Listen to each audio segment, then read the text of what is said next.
Hi, it's Lee, Fine Country, and today I am back at number 2 Troon Close in Littleover. This video today is going to be an interview with the owner, where he's going to tell us all about this house, what it's like to live here, what's great about the location, and some things you may not have realised about this property will be revealed. So let's go inside and have a chat with the owner. Okay, so here we are inside the property and I'm with the owner, Thomas. So thank you very much for letting us come and have a chat with you today about the property. Well, thank you for coming around, Lee. Looking forward to chatting with you today.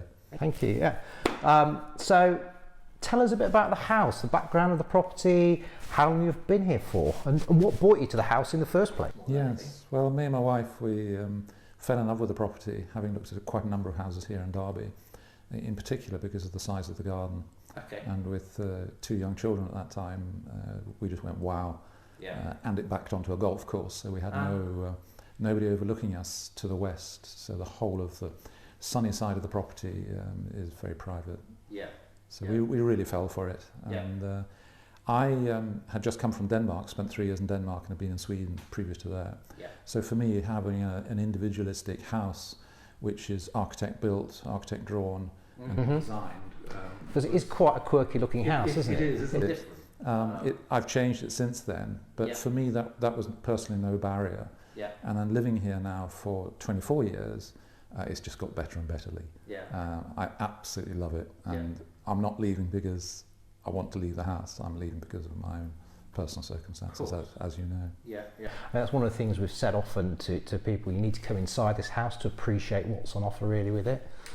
Yes, and it has just grown and grown on me, and we've done the extensions sympathetic to what we learn. So I was going to ask, what sort of works have you done to the property? Well, originally the house was a 4-bedroomed house, and if you went to the bottom of our garden and turned around and looked up, you saw 3 massive properties and our tiny little house. Okay. So I thought, well, as my family was expanding and we were expecting our 3rd child, and we'd always learnt that having guests around was really important, we were about to lose our guest room. Right. So me and my wife went, no, let's extend, add another 2 bedrooms, so that we retain individual bedrooms for each of our 3 children and have enough guest accommodation so that we can have the events that we wish to hold. I very much wanted to feature the garden, even when, for example, during meal times in the summer, so we can be outside. And that was therefore that I built the balcony, which is in fact just behind you. Just here, yes. Which is like an extra room. There's an awning above it. And in the summer it's just like an extension of the house. You're just straight out into the open air. And some amazing sunsets as well. Amazing sunsets, which in the summer are right the way around there, and in the winter take place further towards the south, of course. But as an outside room, both from the spring through the summer and into the autumn, it's God sent, it's heaven sent. So it's a house of all seasons then, really?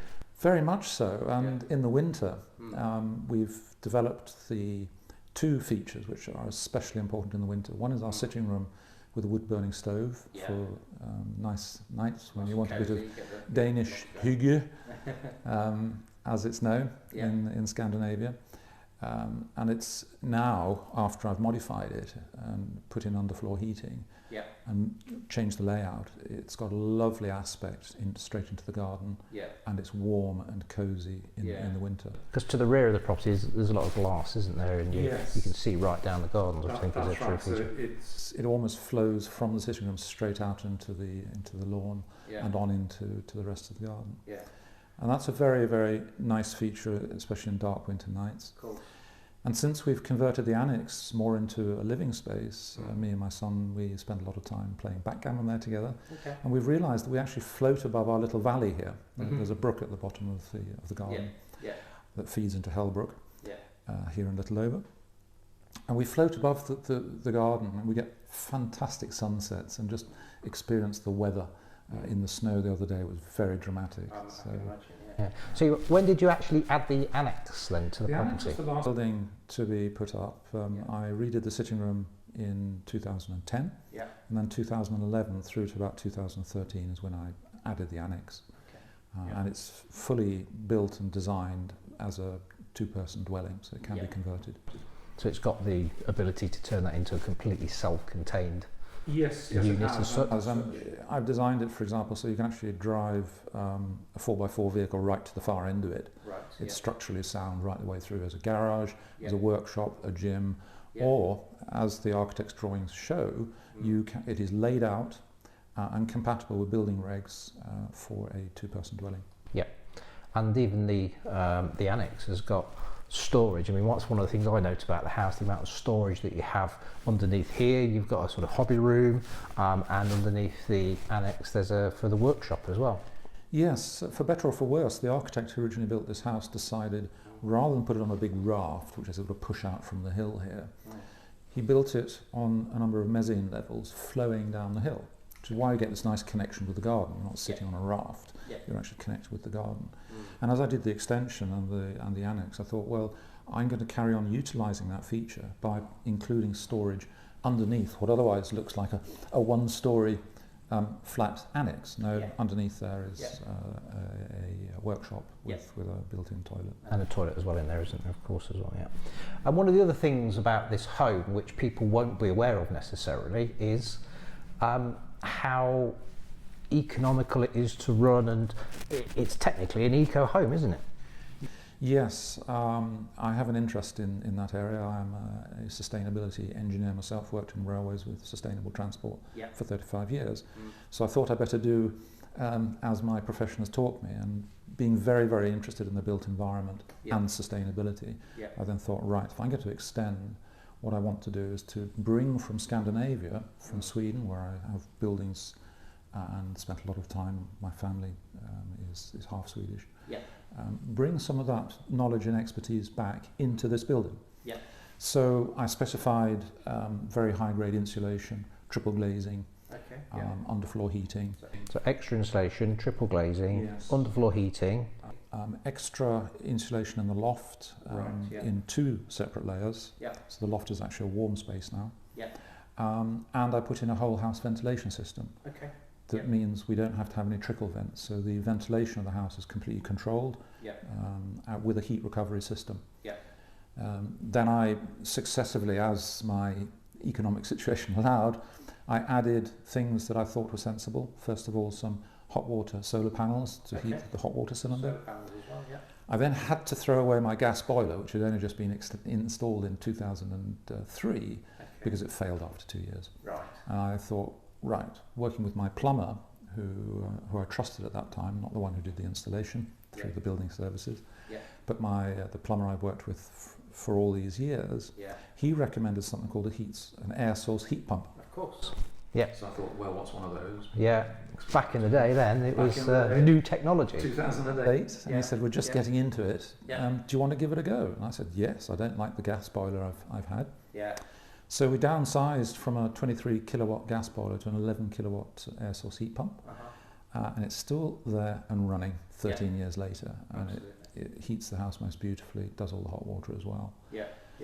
And if anyone buy the house, they're going to save themselves quite a lot of money, as in gas boilers in the not too distant future are going to obviously be graded out across. Very much so. That we've already proven it works. I have a maintenance contract, so if something goes wrong with it, it is a 13-year-old piece of equipment, but the maintenance contract, they're really good. They're around here within a day or so.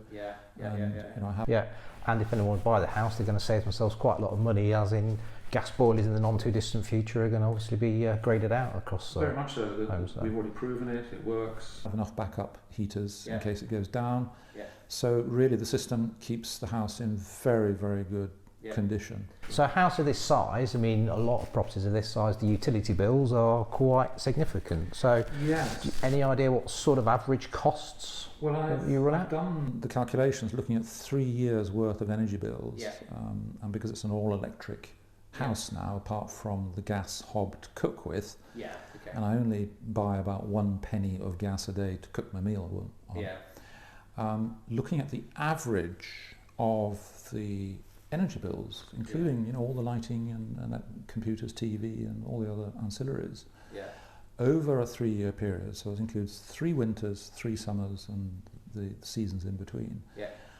And the fact, of course, I got a 4 kilowatt PV system on the roof.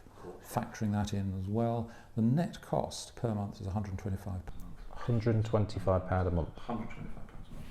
that is a significant saving for any home of this sort of size, as I'm sure people watching will really appreciate. So yeah, that's great. The other nice feature is, it's just a quirk of the fact that I bought a 4-bedroom house which has a tax band according to a 4-bedroom house, and when you extend it, it hasn't been reevaluated. So we're still on, I think it's band F, which is also a saving compared with. Compared to most. So inside the house, I think is really quite special. As I say, nice room sizes, lots of sort of light flooding into the whole of the house. Really, plenty of reception space with the cinema room and the split level lounge and this dining kitchen that we're in at the moment. Great bedroom space, 3 bathrooms that come with the property, of course, as well. But outside, that is really quite special as well, isn't it? As I said right at the beginning, I fell in love with the property, and so did my wife, who was a very, very keen gardener. So is that because of the outside? Yes. We're in like a private parkland here, because not only do I have my own property of 0.67 acres or something, but each of the 3 houses beside me also have their slice of that. So we've got about 2.5 acres of private parkland that just backs onto the brook at the bottom of the garden, and then the golf course rises away on the other side. So again, we'll show the views, but the views from the veranda, fabulous. For years I've done a lot of tree planting, because the garden was fairly bare when I first arrived. And we've now got about 60 to 70 mature trees on the property, and the property is therefore self-sustaining in providing wood for the wood burning stove. So we're truly carbon neutral. I'm a tree lover, so I just love going out planting and looking after my trees. The squirrels have helped me save the birds, planted quite a lot more. And I also happen to be a forester from Sweden in my youth. So I have taken care of all the trees around the close here for the last 24 years, including in my neighbours' gardens through requests. So we get on really well together. Taken down the post wire fence, for example, to my neighbours by mutual agreement, because a friendly little cul-de-sac then. Absolutely fantastic, and a lovely environment just to let your kids run loose and enjoy the great outdoors. I think that's what families really obviously want when they're coming to a property as well. So the other great thing I think about it here is the actual location. So it's a lovely cul-de-sac. There's only a few properties on the cul-de-sac, as we mentioned, but then in the sort of immediate area around, you've got great school catchments, you've got access obviously into Littleover and Derby. So what is it about the location particularly you think is a good feature here? Well, oddly enough, the first thing I'm going to talk about is not Derby and Derby City. We are in Derby City, sandwiched between Littleover and Mickleover. The boundary goes at the bottom of my garden. But it's the fact that this is my paradise. When I was working full-time for Bombardier, I used to come here on a Friday afternoon, and I wouldn't leave until the Monday morning, because I just loved it here. Quiet, it's like being in the middle of the countryside, despite the fact you are actually in Derby. In the centre of us. And that gives you the advantage of the feel of being in the country, with the advantage of I'm in cycling distance of more or less anywhere. Work, railway station. There are very good cycle routes, which the city has provided. I don't need to use any of the main roads. I can find my way safely down to the middle of Derby. You've mentioned the schools. All our 3 children went to the local schools here, walking distance. Walking distance down to Littleover School, but then also you've got the grammar school and the private schools. And of course, where I need to, we're just a mile or so away from the junction between the A50 and the A38, so we have very good connections to all 4 points of the compass, being here in the middle. And even the hospital's close by. And the hospital's just a 20-minute walk away. So I'd either cycle, it'd take me about 7 minutes to cycle, or I'd walk to the hospital when required. Which is really, really good and convenient. So I think I know the answer to this, but what's your favourite bit about the property? I think you're probably going to say the outside, but do you have a particular favourite room? Do you have a particular favourite area? It depends what I'm doing, and it depends on the time of year. But my absolute favourite occupation is actually cooking dinner for my guests. And we've designed the kitchen and the flow through into this dining room so that we can have quite a lot of guests. And we can have them out on the balcony as well, and we can seat quite a lot of people. So cooking together with others is one of my great hobbies. Just love doing that. But if I was to choose a favourite room, in the summer it is without doubt the balcony behind you, sitting there with my friends, my family, eating dinner, socialising. And as we go towards the winter, then it becomes the sitting room and also the annex, sitting floating above the valley here. I don't want to leave out two other spaces. One is the cinema room. Okay. Because being able to go in there, close the door into a completely dark environment with family and just enjoy film is one of the social activities I absolutely love. Yeah. And the last thing is I do a lot of work from home, and the work from home spaces here are just amazing. Yeah, absolutely lovely. Because obviously you've got the study there, but you've also got the annex if people need even more. Yes, we call bed 5 the fifth bedroom out of 6th, which has a very large desk, big double bed, and it's got a big library in it as well. And it's a little bit of a command centre which I use for all of my work activities. Yeah, fabulous. Well, thank you ever so much for that. I think it's a great sort of to give more detail to people about sort of what it's like to live here. I hope you found that really interesting, giving you a few more pointers about the property itself. Running costs, absolutely fabulous. Location, there's so much around us where we are at the moment. And obviously, if you'd like to come and view the property, all you need to do is get in touch with us on the following contact details.